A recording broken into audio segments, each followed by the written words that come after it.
What's up, everybody? Offset and Leonard coming at you a week after the Philly show. I pretty much have been running live streams through Whatnot on the Facebook. I think I did like 5 shows last week. And this weekend I kind of said, okay, we got to decompress a little bit. And while we were decompressing, we were like, oh, let's look at your Philly show pickups and maybe share some with the community. So, my thoughts on the Philly show were that it, rumor has it that it had the best attendance on Saturday. They have the biggest attendance for dealers. It really is becoming the place to be outside of some of the other bigger shows, the National, Dallas, Strongsville, so something for everybody there. Everybody's done a ton of videos on it, so you don't need to see that from me. We just want to get it in the cards. So, crazy thing that happened to me on Saturday night. Some of you guys, probably know the story because I went to the YouTube meet and greet after, which was awesome, and it was just cool to see all the guys there and just be a part of that experience. I always had been like, oh, man, I'm too tired. I'm like, I gotta go. I gotta go. So Saturday, I didn't buy anything for myself the whole show. I have been looking to expand my A's and Reds collection into the pre-war era. I wanted to have kind of like J Everyday Card Collector, kind of have like a representation of almost like one of every card, sort of. One card per set, I guess, and to kind of represent something. But I'm going to trim that back a little bit and go, if it appeals to me. I don't want to have a card that I just don't feel like it fits into the collection, whether it's the style or whatever. And I'm okay with oversized, I'm okay with undersized, all that, stuff. But, there's certain cards I'm just not a fan of. So some of the, the German strip cards and stuff like that, they just don't speak to me. And, but other cards from that era do, and I'm not against strip cards or anything like that, but anyways, so the story is I ended up basically striking first with William Chappell. So hadn't bought anything from him. I've been setting up diagonally from him for years now, and I just he's almost too pre-war. Like, most of my collection is golden era. A lot of stuff is signed, in-person signed, Topps cards and Bowman cards and oddball stuff. And I'm kind of like, I'm not getting away from that, but I've kind of like fulfilled that. So I'm looking for unsigned stuff, unsigned cards. And pre-war is definitely, as I'm watching and have been watching over the past year and a half, I'm just watching things just tick up. And I'm like, I feel like I got to make some moves now. So anyways, I picked up I'm only going to do 4 monsters, 4 big cards. And, I think we should just turn this camera around and just jump right into it. And, I don't mean to steal everyday card collectors thing, but, imagine some bass music playing right now.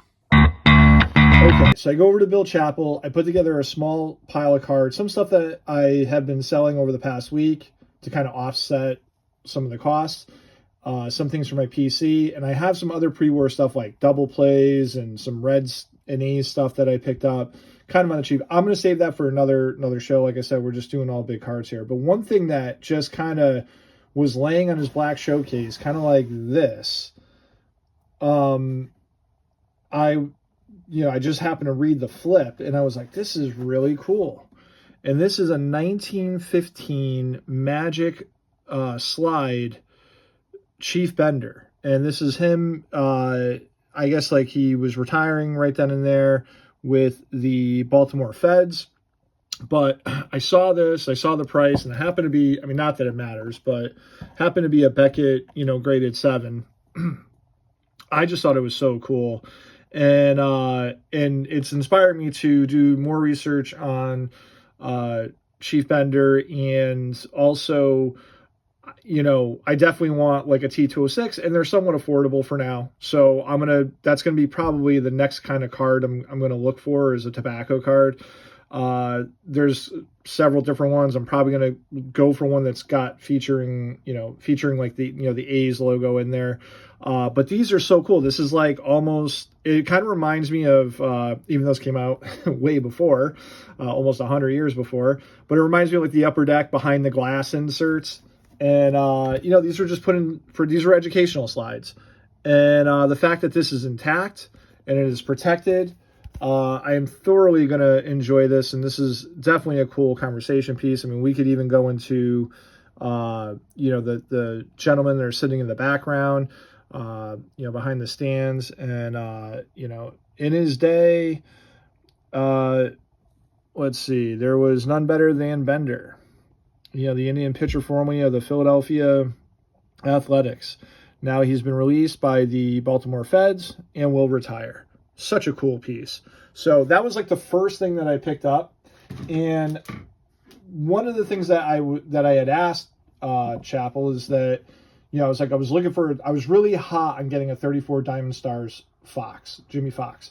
I love the image. I think it's, talking to a lot of people, like it's such an iconic image with the backwards hat and the catcher's mitt and stuff like that.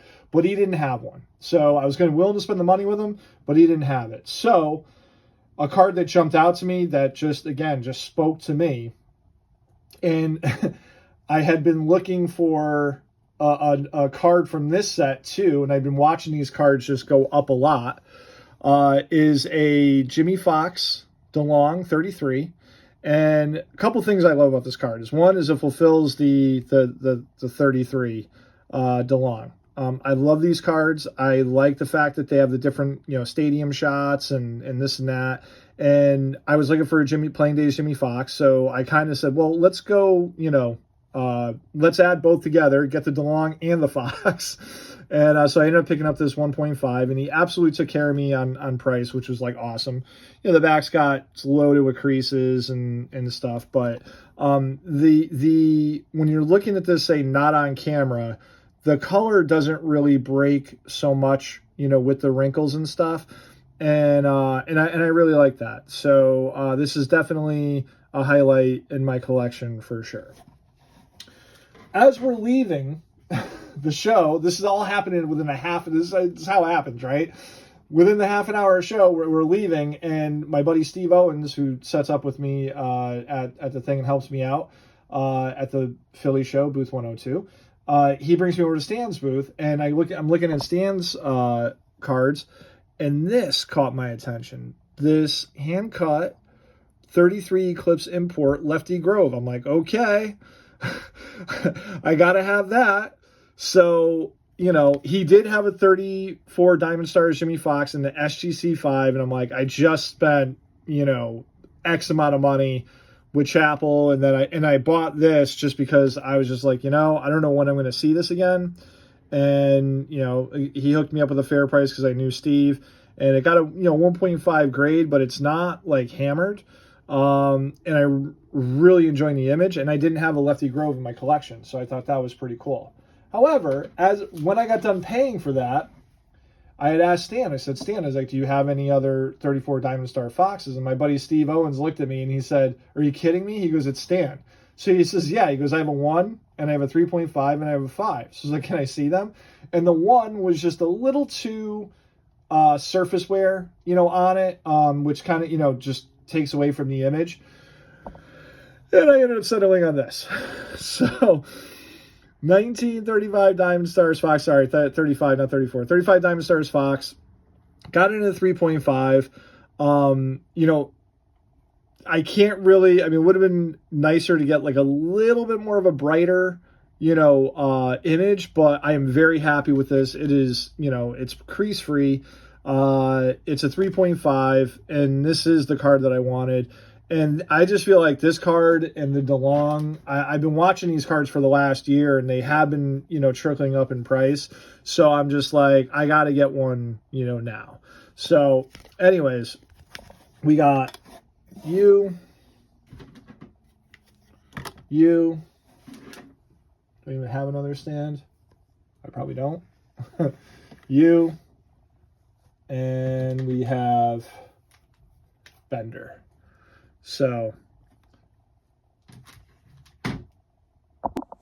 Anyways, that's pretty much it. Thanks for checking out the pickups. I will be doing, other shares because I'm working on a Hall of Fame player run. And then I didn't even do last December Philly pickups. So I'll probably drop another couple quick videos this week. And thanks for checking it out. We'll see you guys soon.